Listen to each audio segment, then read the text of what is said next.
We're all out there chasing success, right? But what if I told you that the one thing we all think we need, confidence, is actually the wrong thing to be chasing? Today, we're going to dive into a really powerful idea. It's about shifting our focus away from chasing this fleeting feeling and instead building something solid, something durable, something that's completely within our control. And that thing is self-trust. Okay, so let's get right into it. To really get this, you have to understand this one crucial difference. So over here, you've got confidence. What is it? It's a feeling, right?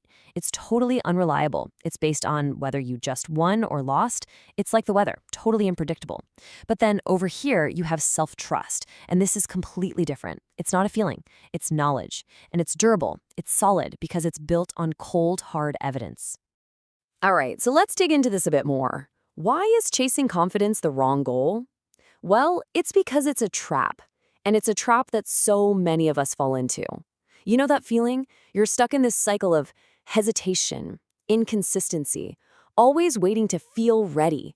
But that feeling, it might never show up. I love this metaphor from the source material. It says confidence is like the weather. Just think about that for a second. It's an emotional state that completely depends on things outside of your control, right?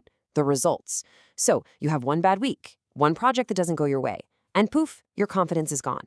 And you're right back at square one. And let's be honest, this message is everywhere, isn't it?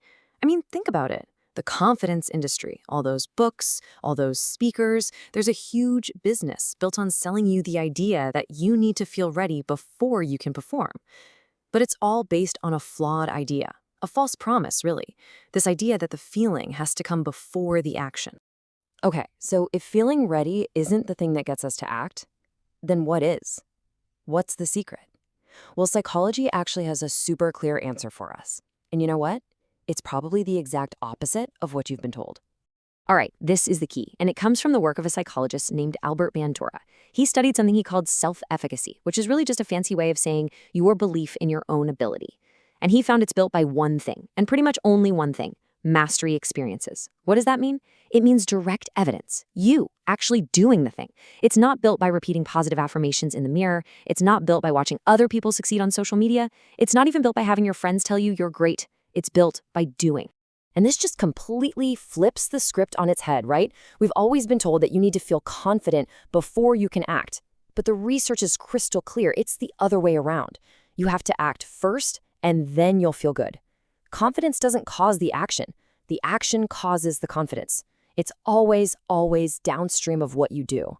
So here's the right order of operations. Step 1, you have to stop waiting to feel ready. It's a waste of time. Step 2, you do the action. You just do it, even if you're scared, even if it's uncomfortable. And that action, that creates evidence. Step 3, you keep doing it and you accumulate all that evidence. And that pile of evidence is what finally creates the real, solid feeling you were chasing all along. And this right here, this is how we start to build something way more powerful, way more stable. We start building self-trust. We're getting off the emotional roller coaster of confidence, and we're building a bedrock character trait. And just really think about what this means. Self-trust isn't about hoping you'll do something. It's not about intending to do it later. It's the deep, quiet, unshakable knowledge that you will do what you say you're going to do. Why? Because you've got a long track record of keeping your promises to yourself. It's about being reliable to you. This quote just nails it. It perfectly captures the end goal. Can you imagine getting to a point where that little voice of self-doubt, it just doesn't even make sense anymore? Not because you're trying to ignore it, but because the mountain of evidence you've built, the proof of your own actions, makes that doubt seem, well, structurally unreasonable. That's what we're aiming for. That's the real power of self-trust. Okay, so this all sounds great, right? But how do we actually build it? How do we create this thing called self-trust?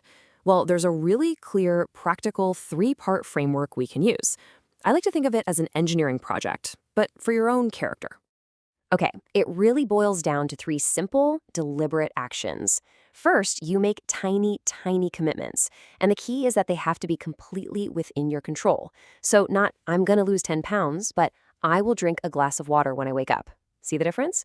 Second, you have to track it. explicitly, no gray areas. And third, and this is important, you have to celebrate it.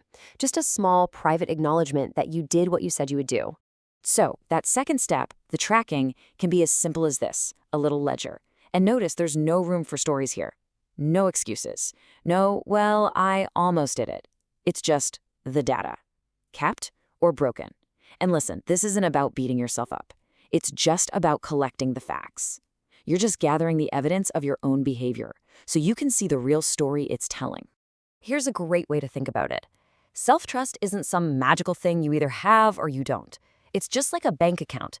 Every single time you keep a promise to yourself, no matter how small, you're making a deposit. And every time you break one, you're making a withdrawal. It's that simple. So the real question you have to ask yourself is, what's my account balance right now?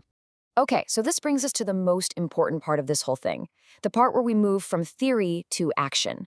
What do you do next? How do you make this real, starting like right now?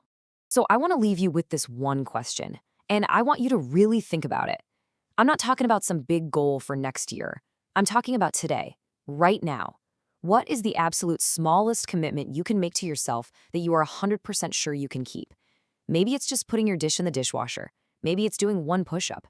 The size is completely irrelevant. The only thing that matters is that you keep the promise. Because in the end, that's the whole game. Your job isn't to go searching for this feeling of confidence. Your job is to build the record, to build the undeniable proof of your own integrity, one tiny promise at a time. That record, that is self-trust. So my question to you is, what's the first brick you're going to lay?